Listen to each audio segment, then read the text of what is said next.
Welcome back to English in the Wild. Today, Mark, we're tackling something everybody thinks about at least 3 times a day: food. But not just recipes, we're diving into the constant tug-of-war between eating healthy and giving into quick, unhealthy convenience.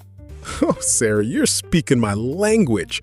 It's so easy to start the day with the best intentions. A green smoothie, eggs, maybe some fruit. And then by 3 p.m., when stress hits, you're suddenly staring down a bag of potato chips or a sugary donut. It's completely natural. Modern food processing is literally engineered to hit what food scientists call the bliss point, that perfect combination of sugar, salt, and fat that makes snacks irresistible. That's why we need to distinguish between whole foods and ultra-processed foods. Exactly. A whole food is something in its natural state, or very close to it, like fresh vegetables, nuts, or lean proteins. On the flip side, ultra-processed foods are packed with refined sugars, artificial additives, and trans fats that give you a quick energy spike, followed by a total crash. Right. And the goal here isn't to feel guilty about enjoying a treat now and then. It's about understanding macronutrients, your proteins, healthy fats, and complex carbohydrates, so you can fuel your body intentionally rather than operating on autopilot. Spot on. When you learn to view food as daily fuel for your brain and physical performance, making the healthier choice becomes a conscious upgrade, not a punishment. Mark, let's talk about the 7 p.m. dilemma. You've worked a long shift, your energy is completely zapped, and the last thing you want to do is chop vegetables and wash pots. That's when the fast food trap strikes. No, absolutely. Food delivery apps and drive-thrus thrive on that exact decision fatigue. Fast food offers instant gratification. It's fast, hot, and cheap in the short term, but the hidden cost shows up in your long-term health and your monthly bank statement. Exactly. That's why so many professionals are turning to meal prepping, spending a couple of hours on a Sunday batch cooking their lunches and dinners for the work week. It's a total game changer. When you prep in advance, you take total control over your portion sizes, quality of ingredients, and sodium levels. You're making decisions with your rational brain on Sunday, not your exhausted brain on a Tuesday night. Right.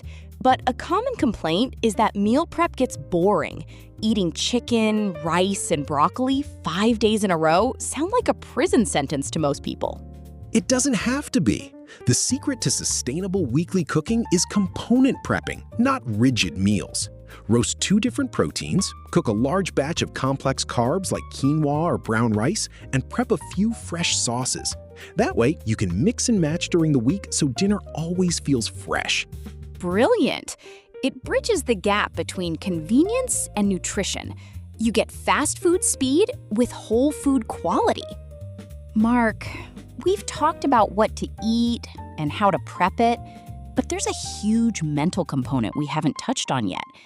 Why we eat when we aren't actually hungry. The classic stress snack. Emotional eating is something almost everyone experiences. Whether it's boredom, anxiety after a tough meeting, or pure exhaustion, we often turn to food as a coping mechanism rather than for physical nourishment. Exactly. That's why food psychologists emphasize listening to your body's hunger cues. Physical hunger builds up gradually and can be satisfied by almost any nutritious food. Emotional hunger, on the other hand, comes on suddenly and demands very specific comfort foods, usually high in refined sugar or salt. That's such an important distinction. In English, a great practice for this is mindful eating. It means slowing down, removing distractions like your phone or laptop while you eat, and paying attention to your body's signals. Right. When you eat in front of a screen, you miss your body's satiety signals, the chemical markers that tell your brain, hey, I'm full, we can stop now. When you eat mindlessly, it's remarkably easy to overeat without even realizing it. A simple technique to break the cycle of emotional eating is the 10-minute pause. When you feel an urgent impulse to grab a snack out of stress, pause for 10 minutes, drink a glass of water, and check in with yourself. If you're still physically hungry after 10 minutes, eat. If not, address the underlying emotion instead.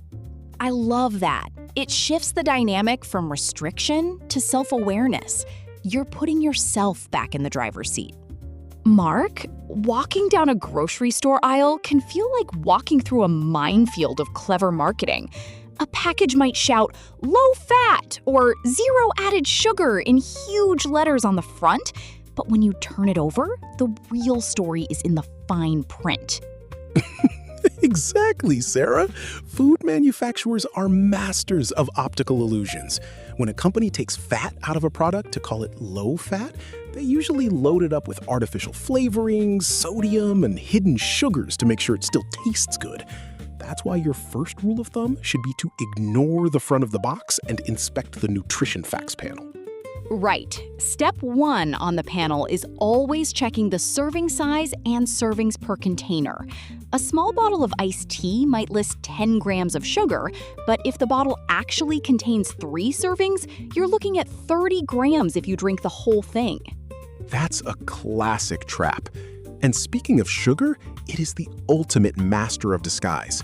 Food scientists use over 60 different names for sugar, so they don't have to list sugar as the very first ingredient. Yes. In English, a quick rule of thumb to spot hidden sugars on the ingredient list is to look for words ending in "ose", like fructose, dextrose, maltose, or sucrose. You should also look for anything called a syrup or a concentrate, like high fructose corn syrup, brown rice syrup, or fruit juice concentrate. Spot on. Ingredients are listed by weight, from highest to lowest.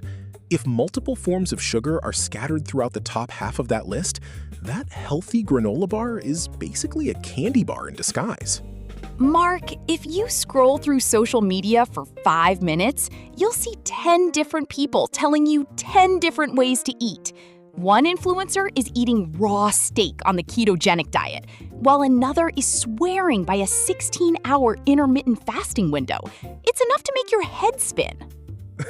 It really is! Nutrition has become almost like a religion for people. But if you look at the science behind these trends, they're all just different tools for managing energy and metabolism. Let's start with intermittent fasting, or IF. In English, fasting doesn't mean starving yourself. It simply means cycling between periods of eating and voluntarily abstaining from food. The most popular protocol is the 16-8 method, fasting for 16 hours and restricting your eating to an 8-hour window. Right. It gives your digestive system a break and can help reduce total caloric intake naturally.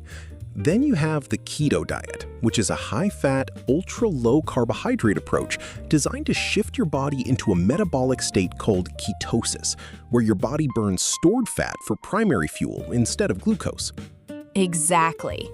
On the other end of the spectrum, you have plant-based or vegan diets, which cut out meat and dairy entirely in favor of legumes, grains, fruits, and vegetables. Advocates point to lower cholesterol levels and reduced environmental impact. At the end of the day, there is no single magic bullet diet. The best nutritional approach isn't the one that's trending on TikTok. It's the one that is sustainable for your individual body, lifestyle, and long-term health goals. We've covered everything on our dinner plates, Mark, but what about what's in our glasses and shaker bottles? People often spend hundreds of dollars on food and forget the simplest performance hack of all: proper hydration. Absolutely, Sarah! Most people walk around chronically dehydrated without even knowing it. A drop of just 2% in body water can lead to brain fog, fatigue, and muscle cramps. But hydration isn't just about drinking plain tap water all day. It's also about electrolytes. Right. In English, electrolytes refers to essential minerals like sodium, potassium, and magnesium that carry an electric charge. They regulate muscle contractions and keep your body's fluid balance stable, especially after an intense workout or a hot day. Exactly. That's why coconut water or electrolyte powders have become so popular. But then we enter the world of dietary supplements: protein powders, creatine, multivitamins, and pre-workouts. It can be overwhelming. The key word here is supplement. They are meant to supplement, meaning add to, a balanced diet of whole foods, not replace real meals entirely. Spot on. For example, a quality whey or plant-based protein powder is a convenient tool to hit your daily protein target when you're on the go. And creatine monohydrate is one of the most thoroughly researched supplements in the world for supporting muscle strength and cognitive function. The takeaway is simple. Get your hydration right, keep your electrolytes balanced, and view supplements as the icing on the cake, not the cake itself. What an incredible journey through the world of nutrition and health, Mark! We've covered everything from decoding hidden sugars on food labels to mastering hydration, mindful eating, and meal prep. It's been amazing! And as always on English in the Wild, we don't just want you to listen. We want you to put this English into action. So Sarah, what is our listener challenge for this week? Here is your 7-day nutrition and vocabulary challenge. Audit one label. Pick one packaged snack in your kitchen, check the nutrition facts panel, and identify any hidden sugars or artificial additives using the vocabulary we learned. Mindful meal. Eat at least one meal this week without your phone, TV, or laptop, paying close attention to your body's satiety signals. Love it! Small, consistent steps build powerful habits, both for your body and your English fluency. If you want to see our weekly visual breakdowns, short lesson, make sure to follow us on TikTok and subscribe to our YouTube channel. Search for @EnglishInTheWild or hit the link in our bio. Thank you for tuning in, learning with us, and pushing your English to the next level. Until next time, keep exploring, keep practicing, and stay wild.